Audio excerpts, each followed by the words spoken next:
কারা হেফাজতে 5 দিন অন্তর অন্তর একজন করে আওয়ামী লীগের নেতাকর্মী মারা যাচ্ছে। 5 দিন পর একটি হত্যার ঘটনা। এই পর্যন্ত শেখ হাসিনা সরকারের পতন হবার পরে ডক্টর ইউনূস যখন থেকে ক্ষমতায় বসলো, প্রায় 2 মাস আগের গণমাধ্যমে প্রকাশ পেয়েছে 112 জন কারা হেফাজতে মারা গিয়েছে। কিন্তু এই 2 মাসের মধ্যে আরও কমপক্ষে 5 থেকে 7 জন যোগ হয়েছে। আজকেও গণমাধ্যমে এসেছে গতকালকে আওয়ামী লীগের একজন নেতা মারা গিয়েছে।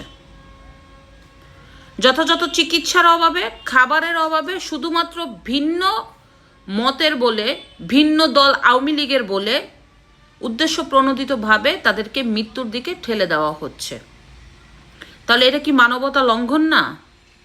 যারা চিৎকার করে বলতো শেখ হাসিনা মানবতা লঙ্ঘন করে, তাদের কাছে প্রশ্ন, এখন কি মানবতা ঠিক আছে?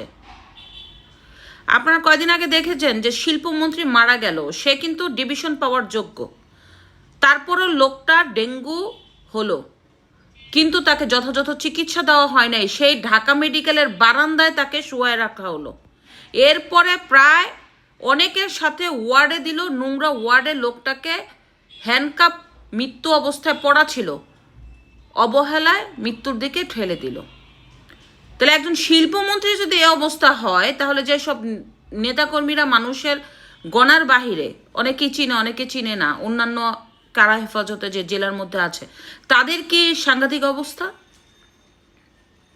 একজন মানুষ তো মৌলিক অধিকার আছে অন্তত কারা আইন অনুযায়ী তাকে কারা হেফাজতে যথাযথ রাখার জন্য, কিন্তু না, এগুলি হচ্ছে না। মাত্র 10 মাস আগে বগুড়াতে একসাথে 1 মাসের মধ্যে 4 জন লোক মারা গিয়েছে কারা হেফাজতে। একদিন তো এগুলিরও বিচার হবে এই বাংলাদেশে। টেকনাফের মধ্যে বাবাকে পাওয়া না পাওয়ার কারণে 13 বছরের বাচ্চা, 14 বছরের বাচ্চাটাকে নিয়ে গেল, এরপরে বাচ্চাকে ছেড়ে দিল জামিনে।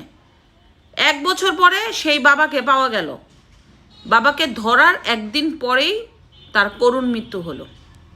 গত 3 থেকে 4 দিন আগে একজন যুবলীগের কর্মী মারা গেল, গতকালকে আবার আরেকজন মারা গেল। এই যে কারা হেফাজতে যে মৃত্যু হচ্ছে, অবহেলা যে মানুষদেরকে মৃত্যুর দিকে ঠেলে দেওয়া হচ্ছে, এর জবাব তো একদিন দিতে হবে এই কারা কর্তৃপক্ষকে। হয়তোবা সেটা খুব রিসেন্ট হবে না, 1-2 বছরের মধ্যে, তবে দিতে হবে।